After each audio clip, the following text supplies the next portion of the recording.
Saudações, aventureiros! Eu sou o professor Tiago e sejam muito bem-vindos a mais uma edição do Cachimbo Filosofal. E nas baforadas de conhecimento de hoje, falaremos de um livro-jogo um pouco diferente, uma inovação chamada Fantasmas do Medo, de Robin Waterfield.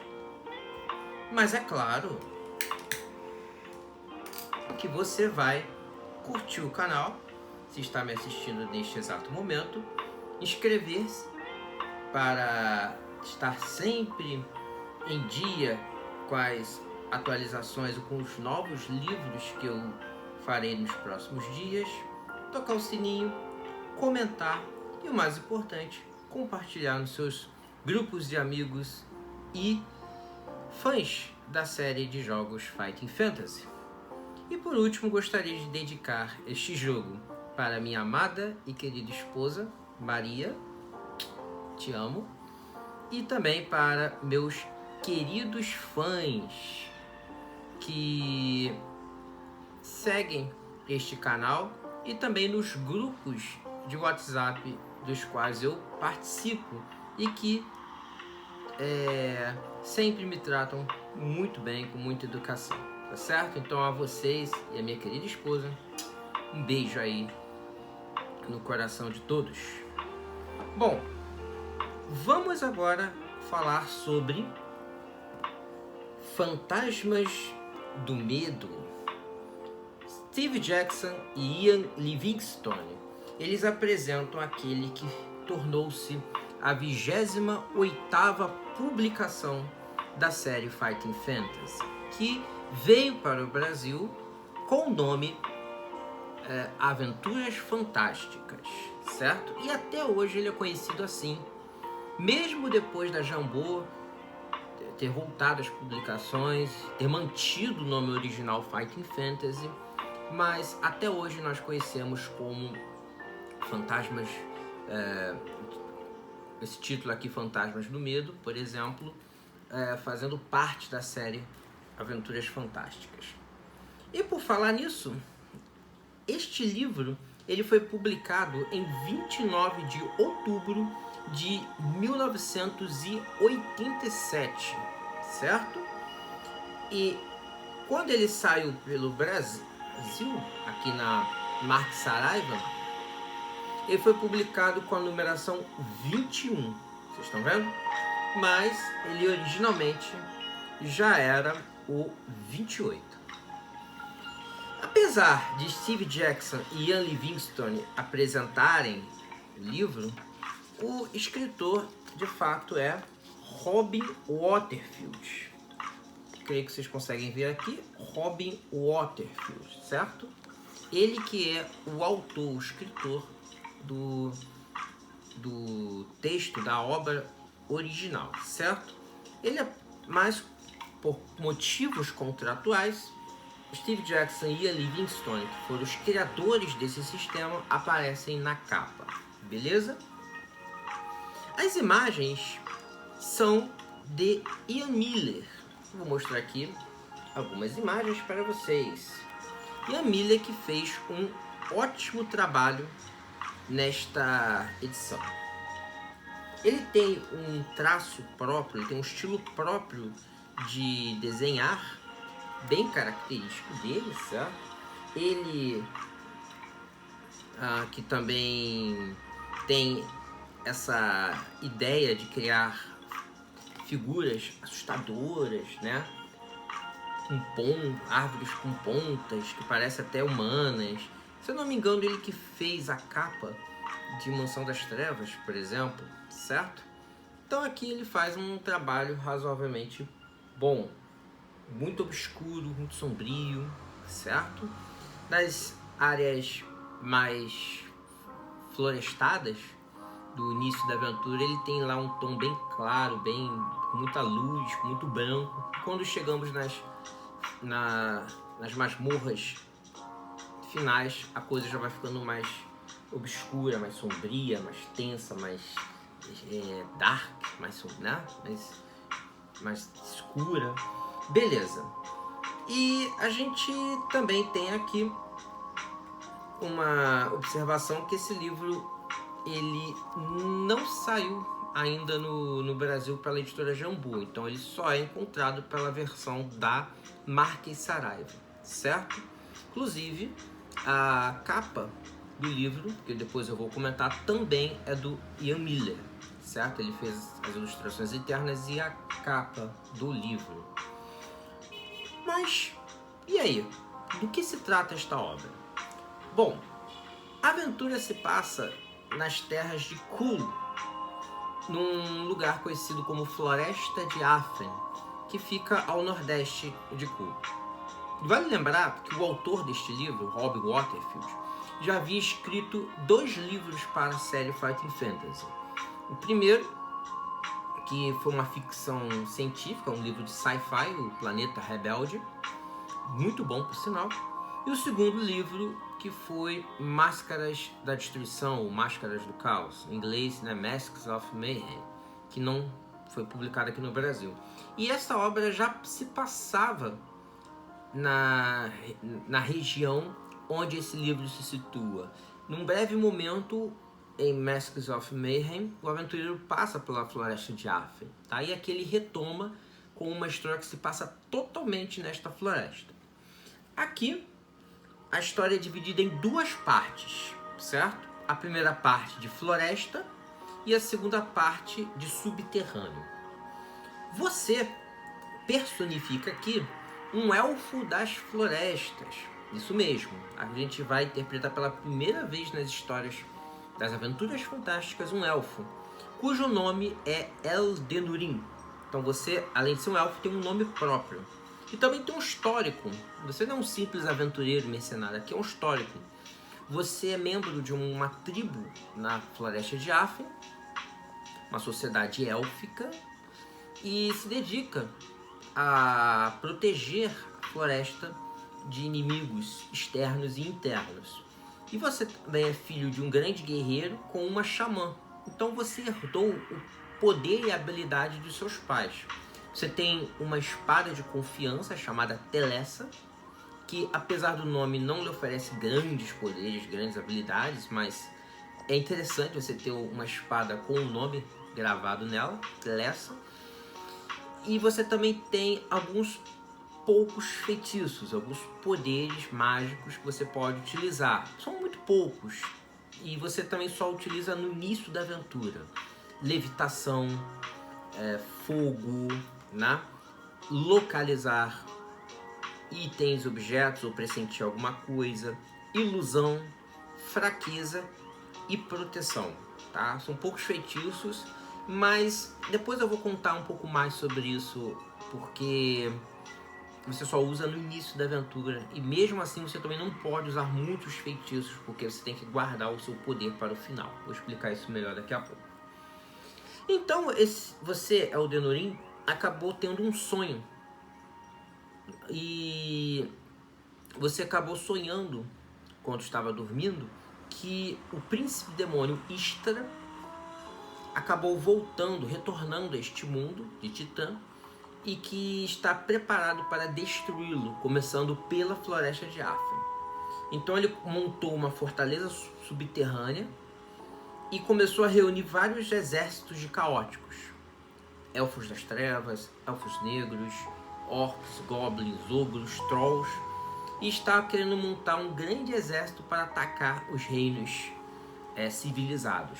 E a partir de Kul, provavelmente toda a lança será dominada por Istra. Istra, ele é imortal. Ele não pode ser destruído por nenhuma arma humana. Então, o próprio elfo das florestas não tem a mínima ideia de como parar o Istra. Mas mesmo assim, você vai ir esperando no caminho encontrar algum jeito de derrotá-lo. É uma missão suicida de fato. E depois de se despedir dos seus parentes, dos seus amigos na tribo, você acaba partindo pela floresta com pouquíssimo equipamento. a espada teleça, um corcelete de couro, uma mochila, um cantil e mais nada, nem provisão você leva, porque você acredita que vai poder encontrar comida na floresta. Além disso, os elfos são vegetarianos, então mesmo que você mate um javali, por exemplo, não vai poder tomar a carne dele, vai ter que se contentar e procurar outra coisa, tá certo? Então tem essas peculiaridades que são positivas, na minha opinião, pois enriquecem o seu personagem, características que levam a uma personalidade, né, do Elden Ring que você controla. Então, a outra habilidade que o Elden Ring tem, além de ser um guerreiro e além de usar feitiços, é o de controlar sonhos. Então, você como elfo tem o poder de controlar os seus sonhos. Você pode adquirir poder pelo sonho, e também os deuses podem lhe mandar avisos ou sinais pelos sonhos, e você consegue de alguma maneira interpretá-los, certo? Então você tem uma habilidade formidável, e entender o sonho é a chave para ganhar esta aventura. Essa aventura não é simplesmente você entrar na fortaleza do Ishtra e bater em todo mundo.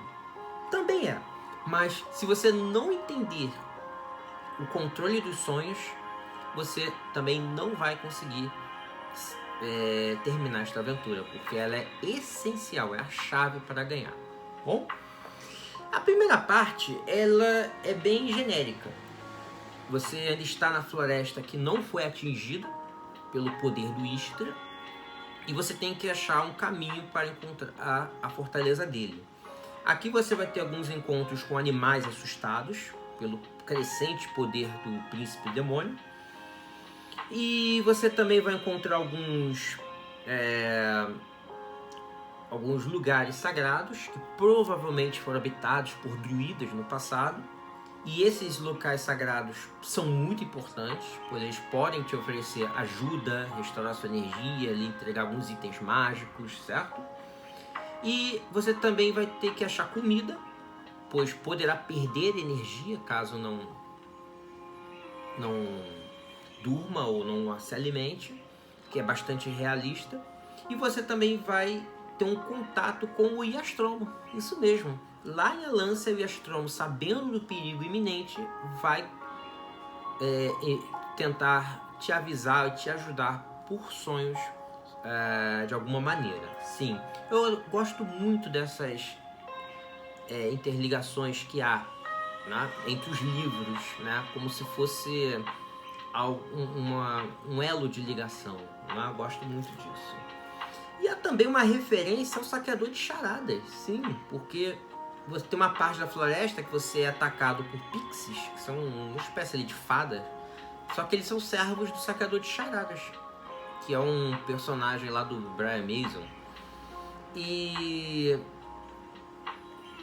nesse ínterim você precisa responder um enigma, né?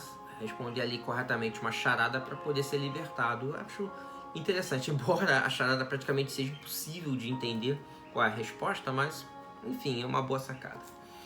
E aí depois você chega numa parte onde você já sente a destruição, já sente o toque do Ishtra, certo? Árvores definhando, animais mutilados, o solo contaminado, águas poluídas. Então você já consegue ver a destruição da floresta.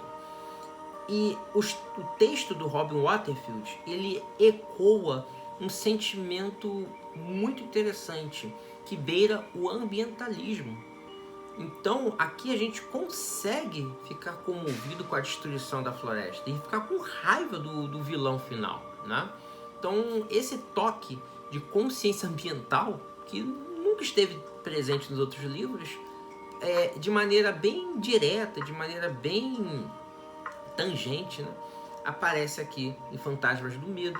Eu acho isso muito legal, porque é um livro para crianças, né? Então é sempre bom conscientizá-lo sobre a preservação do meio ambiente.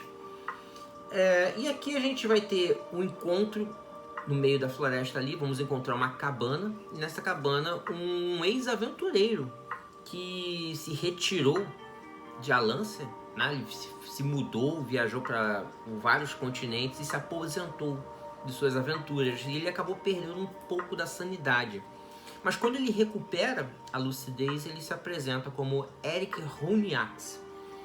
E fala que se perdeu no labirinto de Zagor, desistiu das aventuras. Mas além dele te dar um bom presente, é um item muito importante para o fim do jogo, você ainda vai ter a companhia dele. Você ainda vai poder andar com ele. E uma pena que é um encontro muito breve. Você vai ficar com ele só alguns momentos, alguns parágrafos. Ele vai morrer em menos de 10 parágrafos depois. É uma pena muito grande. Depois a gente vai ter um encontro com outras criaturas, o velho alterador de formas, que você vai ter a possibilidade de lutar com o Eric Runiax, e depois um encontro muito bem feito com Elfos das Trevas. E aí o Eric Runiax vai ser atingido, mas ele vai te ajudar a enfrentar os Elfos das Trevas e você vai acabar derrotando-os. Depois de enterrar o Eric, você encontra o Portão de Marfim, que é a entrada para o calabouço de Ishtra, onde ele está reunindo suas tropas. E aí começa a segunda parte da aventura. Nessa segunda parte, a gente vai ter um encontro com algumas das criaturas terríveis que habitam os calabouços, né? Um quartzo de cristal, vamos encontrar orcs, goblins, trolls, né? Ogros, entre outras criaturas caóticas já familiarizadas dos livros anteriores, certo? Mas também encontraremos algumas armadilhas. E aqui o Elden, o personagem, ele vai estar o tempo todo em perigo, porque ele vai se infiltrar dentro desse calabouço, né? Ele está vestido lá com uma roupa de Elfo das Trevas e vai ter que achar de alguma maneira o local onde o Ishtra se encontra, né? E aqui cabe uma inovação muito importante que o autor nos colocou. Existe a possibilidade de você se aventurar no subterrâneo pelo mundo real ou pelo mundo dos sonhos. Pelo mundo dos sonhos, você não estará apenas dormindo com seu corpo parado. Você também estará se movimentando, só que de uma forma sonambulesca. E seu corpo estará invisível. Então você estará indo pelo mundo dos sonhos, mas o seu corpo também estará em movimento. E o mundo real, onde você sabe exatamente o que está acontecendo. Eu particularmente não gosto desse método aqui de misturar, por exemplo. Você tem a opção de acordar, de sair do sonho, de voltar para o mundo real ou de dormir de novo. Eu acho que você tem que escolher. Quando você chega na fortaleza, você tem que escolher. Ou vai enfrentar Ishtra no mundo dos sonhos, ou vai ficar no mundo real. Tá? Uma dica.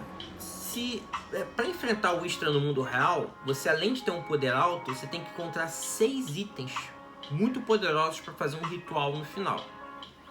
No mundo dos sonhos, você não precisa desses itens, mas precisa ter um poder extremamente alto. Já vou falar sobre esse poder daqui a pouco. Então, se você está com um nível de poder baixo, recomendo ir pelo mundo real e encontrar os itens. 3 itens encontram-se na masmorra e 3 encontram-se do lado de fora, ali na floresta, certo? Então, é uma questão aí de sabedoria para você mapear o caminho e encontrar os itens corretamente. Além disso, a gente vai encontrar as 3 criaturas mais poderosas do Ishtra, né? Que, na verdade, 2 criaturas das mais poderosas do Ishtra, que é a Banshee, uma criatura de horrores, né? Que consegue produzir um grito ensurdecedor, mas ela está um pouco mais enfraquecida, porque ela vai estar presa há muito tempo nesse lugar. E o Morpheus. Morpheus, ele é a criatura da capa. É esse monstro aqui que parece uma meleca gigante, cuspindo criaturas. Ele é uma criatura que protege o Ishtra, tá? Mas o problema é que ele é o senhor dos sonhos. Então ele só pode ser atacado e derrotado no mundo dos sonhos. É como se fosse o Fred Krueger, por exemplo, né? Então você tem que enfrentá-lo apenas dormindo, derrotá-lo no mundo dos sonhos para poder quebrar a defesa que envolve o Istra. E aí você vai poder escolher, depois de derrotar o Morfeu, se vai continuar dormindo e enfrentar o Istra no mundo dos sonhos, ou se vai acordar, realizar o ritual com os 6 itens encontrados e ter muita sorte aí de vencer o Príncipe Demônio. O Príncipe Demônio não é tão difícil, tá? Ele não é tão difícil. O problema é você fazer as escolhas corretas no final do livro, na hora de arrumar o ritual. No mundo dos sonhos você o enfrenta diretamente. Já no mundo real você apenas precisa fazer as escolhas corretas. Não há um embate físico, até porque ele é muito poderoso. E no mundo real você seria fulminado com um único raio. Tá certo? Bom, vamos agora às últimas críticas pontuais para fechar o vídeo. Primeiro, vamos só mostrar aqui a folha de aventuras, que aí vocês vão entender melhor. A folha de aventuras, você começa o livro assim, com a habilidade, com a energia e com a sorte. Aqui você tem um item novo, que é o item de poder. Quanto maior, melhor. Você começa com um número X e ele vai aumentando ou diminuindo conforme a aventura. O poder é o único que pode passar o nível inicial. Então, se o seu poder é 15, você pode aumentá-lo para 16, 17, etc. Tem o equipamento, as provisões e as anotações. Esse aqui é o item mais importante. O problema é que para você lançar feitiço, você tem que gastar poder. E você com poder baixo não vai conseguir vencer o Istra. Precisa ter um poder bem alto. Então eu recomendo poupar o seu poder. Outro ponto. Ele meio que te engana. Porque você só pode usar feitiços no iniciozinho da aventura, na parte da floresta. Quando você entra na parte contaminada pelo Istra, você já não pode mais usar feitiços. Eu acho que isso poderia ser melhorado com um acabamento a mais. Poderia se criar um nível de magia para você poder usar feitiços durante a aventura inteira. Eu acho que isso faria deste livro muito bom. Talvez um pouco maior, mas seria muito bom se você pudesse usar feitiços o livro inteiro, né? Mas não, você é bem limitado quanto a isso. A segunda parte é muito inovadora e ambiciosa, porque existe 2 formas de você explorar o subterrâneo, onde o Istra se encontra, que é pelo mundo dos sonhos e pelo mundo real. O problema do mundo dos sonhos é que ele é muito confuso e dificílimo de mapear. Então a chance de você se perder é altíssima. O mundo real é mais fácil. Só que no mundo real você precisa encontrar 6 itens para vencer o Istra, certo? Outro ponto é que o combate no mundo dos sonhos também é diferente. Você não morre se for derrotado no mundo dos sonhos. Mas ele é bastante aleatório. Ele não depende da sua habilidade para vencer os monstros. Ele é uma jogada no dado. E se tirar de 2 a 7 o inimigo ganha, de 8 a 12 você ganha. É basicamente isso, é muito aleatório. Podia ter sido feito algo mais avançado, mais complexo, né? E não contar tanto com a sorte, já que como você controla sonhos, acho que você também podia ter um pouco de poder sobre isso. Há 2 possibilidades de encontro com o Istra, eu gostei disso. Você pode combatê-lo no mundo dos sonhos ou no mundo real. O livro ele tem apenas 400 referências, certo? Porém, ele parece muito maior. Por quê? Porque o livro ele tem longas referências. Chega a ser até cansativo em algumas delas. Algumas referências têm 2 ou até 3 páginas, né? Então é muito texto, mas é muito descritivo, é muito detalhista. Então você sabe exatamente o que está acontecendo. A escrita do Rob Waterfield pode ser até cansativa, mas é muito boa, muito bem trabalhada. E eu gosto muito particularmente de um sonho que você tem aqui, que você se vê no futuro. Aí você vê os prédios, você vê os carros, você vê homens dentro dos carros, e o coitado do Elden Ring não entende, ele acha que são monstros de ferro e vidro que estão tragando os seres humanos. Muito interessante esse sonho aqui do autor. Agora, gosto muito da masmorra final, a adequação que existe no livro.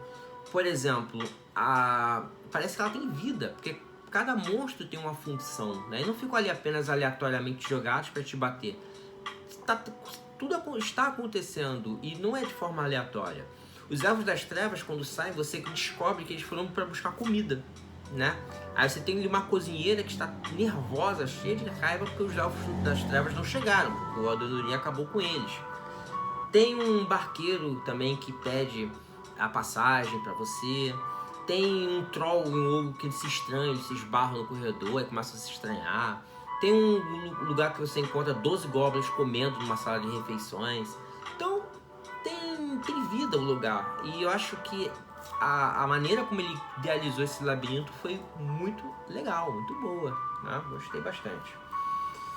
Fora a ligação com o Titã, né? Como eu falei, já me referindo lá ao Mago e Astromo. A capa, o que dizer da capa? Bom, eu particularmente, já indo para o encerramento, não gosto muito dessa capa. Inclusive foi uma das piores capas, se não a pior capa da Fighting Fantasy. Eu não gosto nem um pouco dessa capa. Acho que Ian Miller poderia ter feito um trabalho melhor. Ele que fez uma capa tão maneira em Mansão das Trevas, fez essa bodega aqui, que mais parece um disco de thrash metal, uma banda, né, de thrash metal. Mas talvez seja por isso que alguns gostem. Tem fãs, tem leitores que gostam dessa capa, acham que ela ficou muito bonita. Eu respeito a opinião de quem gostou da capa. Acho que essa arte aqui é bem relativa mesmo. Mas eu particularmente acho uma das piorzinhas, né?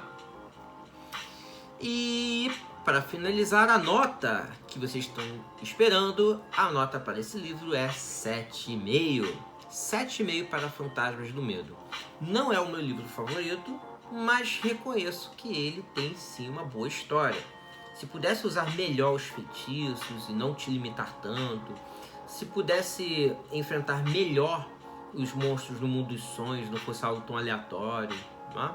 E se o Eric, o NPC, te acompanhasse, fosse mais útil ao longo da história, acho que a aventura realmente seria melhor. Mas do jeito que está, um 7,5 está muito bom, ok? É isso, meus caros. Fico por aqui. Espero que vocês tenham gostado de mais um vídeo no canal. E até o próximo Cachimbo Filosofal. Até a próxima, pessoal. Tchau, tchau.